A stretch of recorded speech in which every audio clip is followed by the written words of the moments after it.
Hallo und herzlich willkommen. Im heutigen Video geht es darum, wie man hier schon an der Umgebung erkennen kann, wie pflege ich meine Kleidung. Wir befinden uns hier aktuell in unserem Wäschekeller. Ich bin sehr dankbar dafür, dass ich hier einen Raum im Keller habe, der meine Waschmaschine, Trockner, Wäschespinne, Bügelbrett und so weiter alles beinhaltet. Das macht viel aus, wenn man hier einfach mal was abstellen kann und quasi den Luxus eines solchen Raumes hat, muss ich ganz ehrlich sagen, auch wenn es jetzt natürlich in dieser Kelleroptik nicht so ganz ansprechend ist, aber es ist praktikabel. Fangen wir an. Wie mache ich unsere Wäsche? Wir sind ein Haushalt mit 4 Personen, das heißt, es fällt auch einiges an Wäsche an.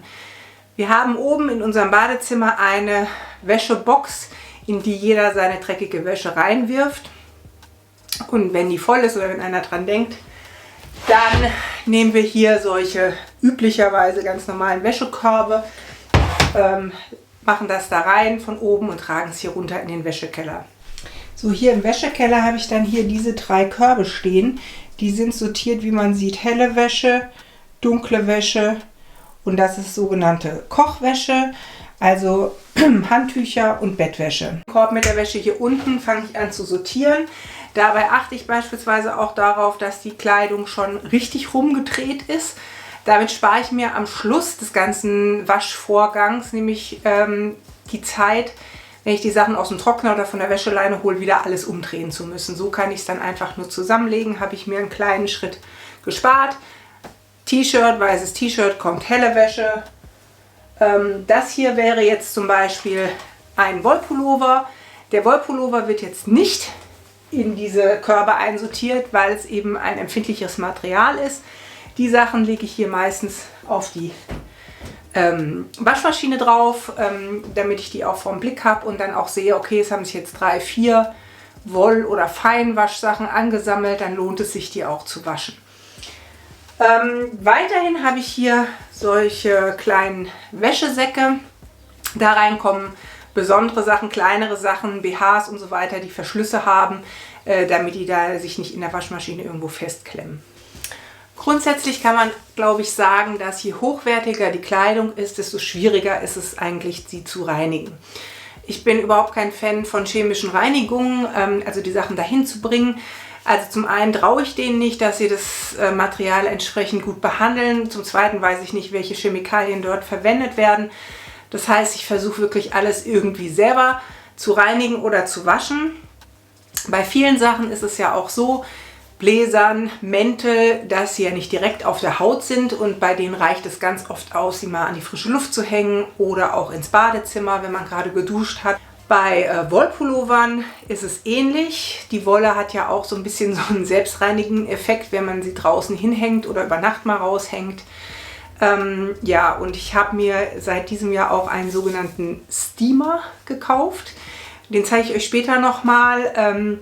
Diese Steamer haben den Vorteil, die arbeiten ja mit Wasserdampf, der bis 95 bis 99 Grad heiß wird. Also man muss schon sehr vorsichtig damit umgehen. Es hat aber auch den Effekt, dass dieser Dampf eben viele Bakterien abtötet. Und die Bakterien sind ja im Grunde genommen für den Geruch zuständig, also für die Entwicklung des Geruchs. Und deswegen ist es eigentlich ganz gut, mit so einem Steamer zu arbeiten. Und es ist auch etwas für das Material sehr viel sanfter, als jetzt mit dem Bügeleisen drüber zu gehen. Also das ist auch noch eine Empfehlung, den zeige ich euch aber am Ende des Videos nochmal. So, ich wasche einmal die Woche. Obwohl wir 4 Personen sind, hat sich das aber gut herausgestellt. Wir haben diese Vorsortierung.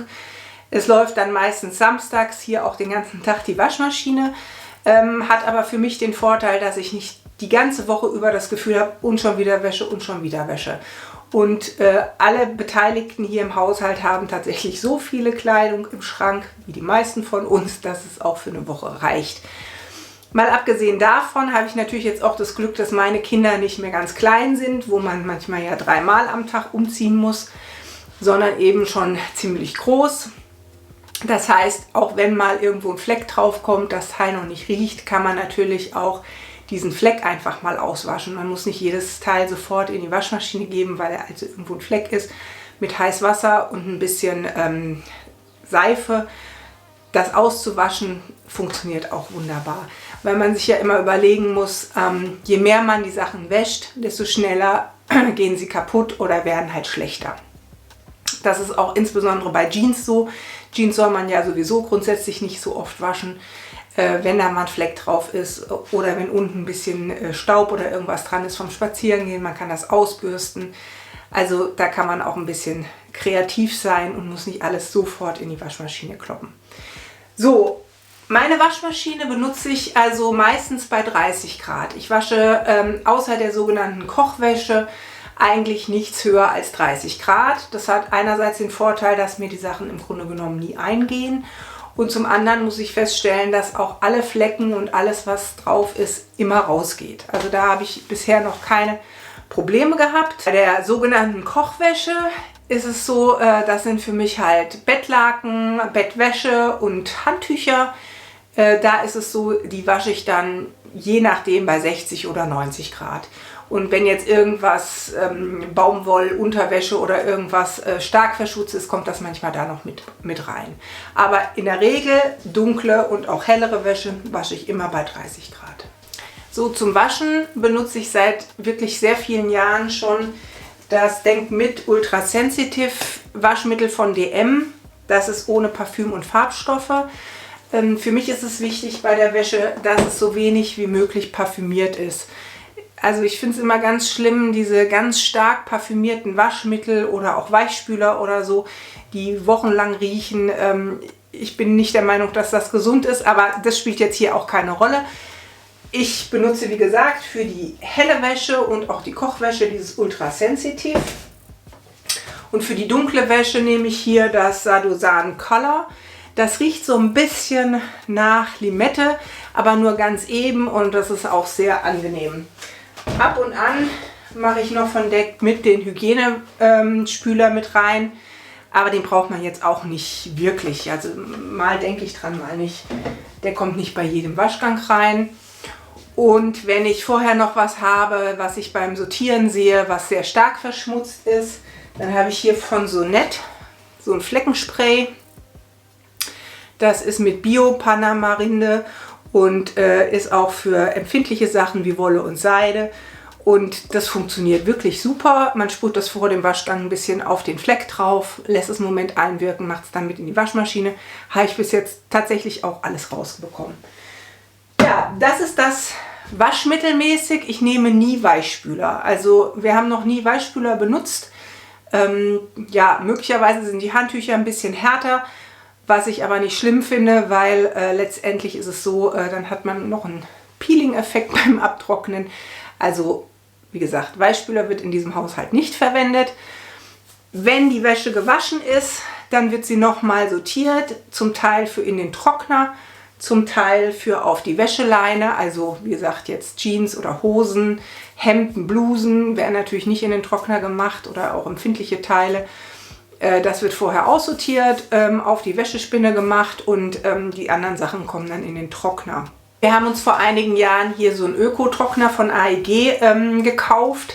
Gibt wahrscheinlich mittlerweile auch schon wieder viel bessere, aber wir haben uns dazu entschieden, weil er tatsächlich weniger Energie verbraucht, weil das ist ja ein wirklich heikles Thema beim Trockner. Haben wir uns also dafür entschieden. Der ist im Anschaffungspreis deutlich teurer als ein normaler Trockner, hat sich aber mittlerweile über die Jahre, denke ich, ausgezahlt. Im Sommer haben wir das große Glück, dass wir eine große Wäschespinne im Garten haben und die Wäsche dann auf jeden Fall immer an der Luft getrocknet wird. Und also ich liebe nichts mehr als eine Bettwäsche, die in der Sommersonne getrocknet ist und sich dann abends da rein ins Bett zu legen. Ach, das ist wirklich schön. Gewaschen in den Trockner oder auf die Wäschespinne. Und dann geht es weiter mit meiner Aufgabe, die ich am allerwenigsten mag, nach oben zum Sortieren. So, wenn ich jetzt die Wäsche vom Keller hier hochgebracht habe, dann benutze ich hier immer unser Bett und sortiere es nach Stapel für jede Person aus unserem Haushalt. Die kriegen die dann in ihr Zimmer und können es dann praktisch selber wegräumen. Das ist tatsächlich eine Arbeit, die ich überhaupt nicht mag. Bis dann wieder alles tatsächlich in den Schränken drin ist. Noch eine Sache habe ich vergessen, die ich euch unten eigentlich zeigen wollte. Und zwar habe ich auf meiner Waschmaschine so ein Glas stehen. Die meisten kennen es, wenn man die Sachen in die Waschmaschine macht oder eben vorher noch mal in die Taschen guckt, was ich aber auch nicht immer mache. Aber am Schluss bleibt es dann halt in der Maschine liegen. Kleingeld, irgendwas anderes. Das Kleingeld mache ich dann immer direkt hier rein und das läppert sich dann auch ganz schön zusammen über die Zeit. Das ist dann noch ein ganz charmanter Nebeneffekt. Ja, dann hatte ich ja gesagt, nach der Wäsche und nach dem Trocknen wird gebügelt oder gesteamt. Ich muss tatsächlich sagen, dass ich kaum noch bügle. Das liegt zum einen daran, dass mein Mann im Moment kaum noch Hemden praktisch anziehen muss, weil das war eigentlich immer der größte Teil, der gebügelt werden musste. Und alle anderen Sachen, T-Shirts und von den Kindern die Oberteile, da mache ich es tatsächlich so, nehme ich die aus dem Trockner oder von der Wäscheleine, dann ziehe ich die, bringe die in Form, falte die direkt und im Prinzip muss man die dann nicht bügeln, außer sie liegen jetzt ewig im Trockner rum, was aber nicht passiert. Das ist auch der Vorteil von diesem einen Wäschetag. Man ist dann wirklich darauf fokussiert und kann es alles direkt fertig machen und hat nicht immer zwischendrin irgendwo mal schnell noch eine Wäsche am Laufen oder vergisst die oder so. Also, das heißt, gebügelt wird so gut wie gar nicht mehr, ab und an gesteamt. Jetzt habe ich mir hier in diesem Jahr diesen Steamer gekauft von Steamery Stockholm. Die finde ich tatsächlich sehr schön, sind etwas teurer. Ich habe sie damals beim Black Friday, glaube ich, Ende letzten Jahres geholt. Da ging es. Und es ist auch das Vorjahresmodell, also nicht das allerneueste Modell. Ich denke, das macht jetzt nicht wirklich so viel aus und damit war es aber für mich in Ordnung vom Preis. Der ist relativ schwer, der liegt gut in der Hand, hat auch ein schönes Zubehör, also so ein Beutel, wo das Teil drin ist, eine sehr schöne Kiste auch und auch so eine Art Handschuh, den man dabei verwenden kann, wenn man beispielsweise was steamt und mit der Hand hinten dran geht, sodass man sich auf gar keinen Fall verbrennt, weil das ist die große Gefahr durch den heißen Dampf. Ein Nachteil am Steamer ist tatsächlich, dass, hier ist jetzt da zusammen gemacht, aber dass die Schnur für die Steckdose relativ kurz ist. Also wir haben hier in unserem Haus eine recht schlechte Steckdosensituation. Das heißt, ich muss immer noch ein Verlängerungskabel mit mir rumtragen, weil ich ja auch gegebenenfalls irgendwo steamen muss, wo ich die Kleidung dann hinhängen kann. Also an den Türrahmen oder an den Schrank oben dran oder wenn ich Glück habe, eben an irgendeinen Haken. Das sind also so ein paar Sachen, die hatte ich jetzt nicht bedacht vor dem Kauf. Das muss man halt so ein bisschen mit bedenken, dass das Kabel nicht so sehr lang ist und dass man auch irgendwo eine Möglichkeit hat, die Kleidung zu hängen, um die dann entsprechend auch zu dämpfen. So, was auch zur Kleidungspflege dazugehört, sind ja diese Teile hier. Also sprich für die Pullover, damit man diese Piddel abmachen kann. Ich weiß jetzt gar nicht, wie man die nennt. Sagt mal, wie ihr die nennt, wenn da diese kleinen Knötchen an den Wollpullovern entstehen. Dieses Teil ist jetzt hier vom Rossmann, leider jetzt nicht so optimal. Ich habe aber auch noch nicht das Richtige gefunden dafür. Man muss ja auch ein bisschen vorsichtig sein, es sollte ja jetzt auch nicht zu hart sein, dass da die halbe Wolle rausgezogen wird. Das funktioniert leidlich. Ist auf jeden Fall auch nochmal ein Thema, wo ich mich näher mit beschäftigen will, weil da habe ich noch nicht das Ideale gefunden, aber ich mag es halt auch nicht, wenn es überall diese kleinen Knötchen dranhängen. So, eine Sache habe ich euch unten auch noch nicht gezeigt, und zwar habe ich an unserer Tür so ein kleines Schild hängen, also einen Ausdruck hängen, mit den ganzen Wäschezeichen und auch den Angaben, was wie in wie viel Grad gewaschen werden soll. Also ich brauche das selber jetzt nicht wirklich, weil ich natürlich jetzt schon viele Jahre Wäsche mache.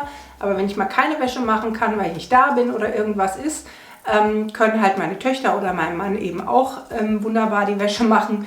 Brauchen da nur auf diese Ausdrucke zu gucken. Das hängt innen an der Kellertür. Ich mache euch da mal so einen Screenshot rein. Das funktioniert also auch gut und ist auf jeden Fall ein guter Hinweis, weil auch diese Symbole, die in den Etiketten drin sind, die kann ich mir auch immer nicht merken. Also was jetzt bügeln und nicht bügeln und Trockner und nicht Trockner und so weiter bedeutet. Deswegen ist das eigentlich schon eine ganz gute Methode, sich da so zwei so Dinge aufzuhängen. Man kann immer mal nachgucken, ohne gleich wieder irgendwie an den Rechner zu müssen oder ans Handy. So, das war es jetzt darüber, wie wir unsere Kleidung pflegen und waschen. Und wenn ihr noch gute Ergänzungstipps habt, dann freue ich mich, wenn ihr die in die Kommentierungen schreibt und dann sehen wir uns im nächsten Video wieder. Bis dahin.